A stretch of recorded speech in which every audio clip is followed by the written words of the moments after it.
Well, well, well, look who's back with another dramatic twist. None other than Megan Markle, who just can't keep her story straight.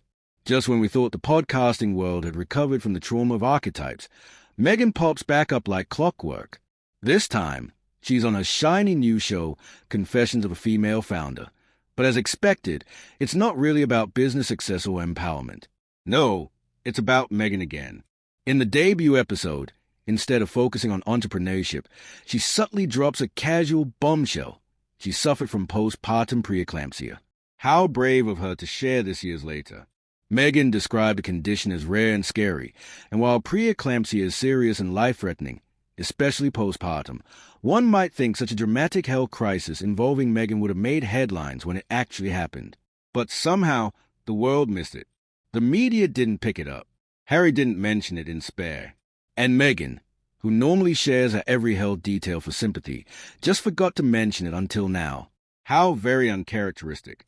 Even more conveniently, she didn't clarify whether it was after Archie or Lilibet's birth. Mystery.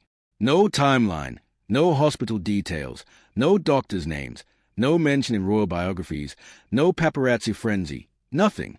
Just Meghan casually tossing around a medical crisis as if it's an accessory to complete her "look at me, I suffer too" outfit.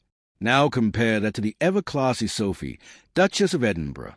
Sophie nearly died giving birth to Lady Louise, a full placental eruption, losing 9 pints of blood, being rushed by ambulance, while critically ill and with her baby in distress. The Queen herself visited Sophie in the hospital, an action so rare it signaled the severity of the situation. And guess what? Sophie didn't use her trauma to promote a podcast or monetize her near-death experience. Instead, she became a patron of the Thames Valley Air Ambulance, the very team that saved her life. Now, that's what a royal role model looks like.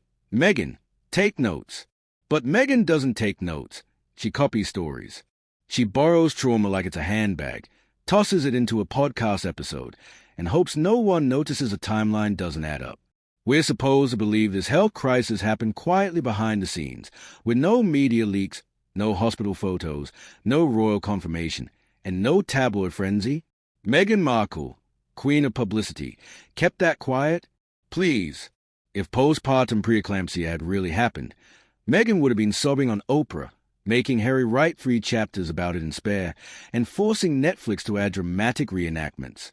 But no, this latest episode should really be called Confessions of a Copycat because Meghan is once again caught stealing someone else's story and making it her own. Whether it's Sophie or any other woman who's endured real struggles, Meghan is always there, just relatable enough to redirect attention back to herself.